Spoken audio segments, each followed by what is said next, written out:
हरियाणा के नूंह और मेवात में हुई हिंसा के आरोपी बिट्टू बजरंगी को गिरफ्तार कर लिया गया है और इस सिलसिले पे हमारे साथ बात करने के लिए पूर्व डिस्ट्रिक्ट जज बीडी नकवी जी मौजूद है। सर, स्वागत है आपका। थैंक यू आगम मियां। सर, जिस तरीके से आज गिरफ्तारी हुई है बिट्टू बजरंगी की, उसको कैसे देखते हैं आप? ये वेलकम स्टेप है। हम उसका स्वागत करते हैं, उसको वेलकम करते हैं कि अल्टीमेटली उसको गिरफ्तार किया गया।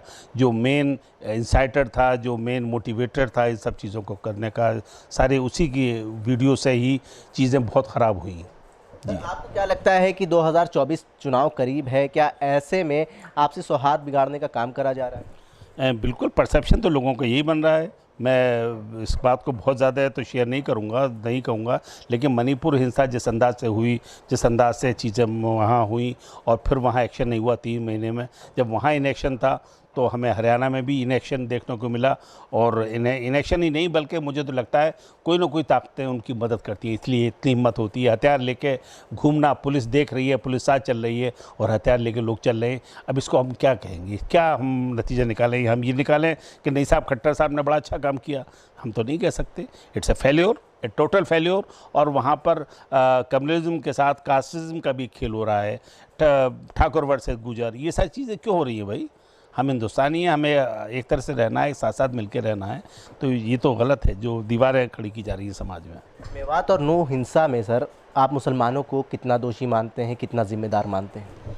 देखिए, जिस अंदाज से वीडियो से रिएक्ट किया, मैं समझता हूँ कि ओवर रिएक्शन तो मैं कहूँगा, लेकिन ये भी समझना होगा कि भाई लोग अपने आप को डिफेंड कैसे करें। अगर मेरे घर के आसपास मॉब चढ़ के आ जाए हथियार लेके तो मैं उन पर पत्थरबाजी भी ना करूँ, तो ये तो नामुमकिन है। हर आदमी को अपने आप को डिफेंड करने का अधिकार है। लेकिन हाँ, ओवर रिएक्शन हुआ, मेरे ख्याल से वहाँ समझाने वाले नहीं थे, वहाँ सरकार का इनेक्शन था। सरकार ने वो जुलूस हथियारों के साथ क्यों जाने दिया? और पुलिस वाले भी उनकी मदद कर रहे हैं जो जा रहे हैं, ये तो सबने देखा। जो चीज़ मैं तो कोई एडमिशन नहीं कर सकता, ना ही मैं करूँगा, बल्कि मैं चाहूँगा कि जो भी मुल्ज़िमान थे उनके खिलाफ़ सख्त से सख्त एक्शन हो। और इस तरह की जो वारदात है, जिस तरह का जो वीडियो है, उन लोगों को कम से कम गिरफ्तार किया जाए, उनके खिलाफ़ एक्शन दिया जाए। जी, इस घटना के बाद दोषियों के ऊपर बुलडोज़र की कार्रवाई करी जा रही है, उस कार्रवाई को कैसे देखते हैं और क्या समझते हैं इस कार्रवाई से क्या भविष्य है आगे का? देखिए, बुलडोज़र की कार्रवाई तो बिल्कुल गलत है। फिर न्यायालय क्या करेगा, अदालतें क्या करेंगी? जब एक एफआईआर पे बुलडोज़र चल जाएगा तो फिर ज़रूरत क्या है? अदालतों में ताले डाल दो, हाई कोर्ट सुप्रीम कोर्ट बंद कर दो। भाई पुलिस है और हम हैं, जनता है, पुलिस मारे, पुलिस गिराए, पुलिस कुछ भी करे, जनता खुद निपट लेगी। फिर तो इसे एनार्की कहते हैं। तो एनार्की में तो जनता पुलिस वालों को मारेगी, पुलिस वाले उन्हें मारेंगे, जो जहाँ ताकतवर होगा मार लेगा। जी, नासिर और जुनैद का जो हत्यारा, जिसके ऊपर हत्या का आरोप लगा है, मोनू मानेसर, क्या हरियाणा सरकार कहीं ना कहीं उसकी गिरफ्तारी में लापरवाही बरत रही है? देखिए, अगर बात यह है कि इतने दिन के बाद एफआईआर होने के बाद उसके खिलाफ, और उसने खुद भी इस तरह की वीडियो जारी किए थे, जहाँ तक मैंने एक आध वीडियो देखा कि वही जिम्मेदार लगता है मुझे, तो कम से कम उसको अरेस्ट करने के बाद इन्वेस्टिगेशन तो होना चाहिए, पता चले कि साहब अगर वो नहीं था तो कौन था। तो हमें पता चलना चाहिए लोगों को कि उनका कातिल कौन था। और 302 में भी एक्शन ना हो। हिंदुस्तान के अंदर डिफेमेशन केस में 2 साल की सज़ा हो जाती है एक आदमी को, और हत्यारा पकड़ा ना जाए, रेपिस्ट को गार्लैंड किया जाए, छूटने पर उनका वेलकम किया जाए। इस तरह का हिंदुस्तान हम बना रहे हैं आने वाले देश में। It's a growing India. Sir, Palwal में हिंदू समाज की बैठक हुई है और जो अधूरी यात्रा थी उसको पूरा करने का निर्णय लिया गया है। किसको जिम्मेदार मानते हैं? इस यात्रा के होने पे क्या कुछ घटना हो सकती है और कैसे रोकी जा सकती है? सरकार और प्रशासन इसमें क्या भूमिका निभा सकता है? मुझे लगता है हाई कोर्ट के स्टे के बाद, बुलडोज़र के अगेंस्ट स्टे होने के बाद, और वहाँ पर जाट समाज ने भी, मैं देखा 2 वीडियो, और उन्होंने तय किया है कि हम तो हिंदू मुस्लिम मिल के रहेंगे। मैं समझता हूँ कि बहुत कोई असर नहीं डालेगी यह यात्रा।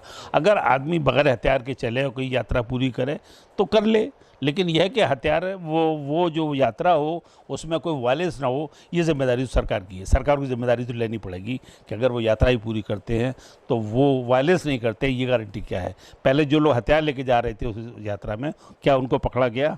और मैं ये समझता हूँ कि कोई भी यात्रा किसी भी किस्म की हो, पॉलिटिकल हो या रिलीजियस हो, कोई भी प्रोसेशन हो, सबको 3-4 महीने के लिए बैन कर देना चाहिए कम से कम।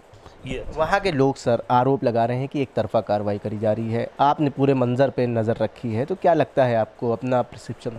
इसमें कोई शक नहीं कि एक तरफा कार्रवाई की गई थी, तभी तो हाई कोर्ट ने स्टे दिया।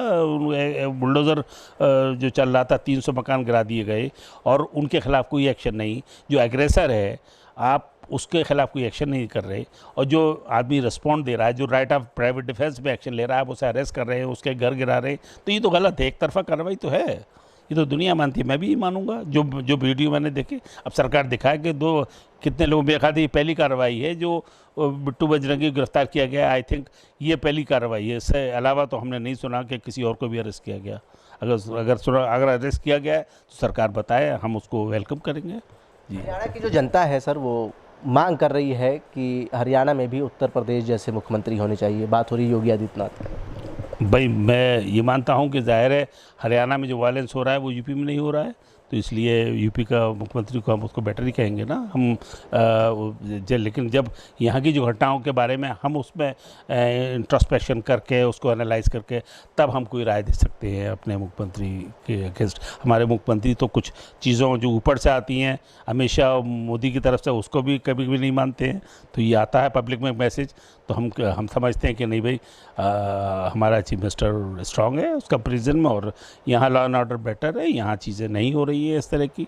और मैंने सुना कई जगह जहाँ पुलिस ने रोका, जहाँ बरेली की हिंसा हो रही थी, वहाँ पुलिस ऑफिसर ने एक्शन लिया, लाठीचार्ज करके एक बड़ा वाक़या होने से रोका। तो एक मुख्यमंत्री वाक़या रोकता है, घटना रोकता है, और एक मुख्यमंत्री घटना को मदद करता है, सपोर्ट करता है, तो जाहिर है हमारा मुख्यमंत्री उससे बेटर है जी। ठीक है सर, बहुत बहुत धन्यवाद हमसे बात। Thank you.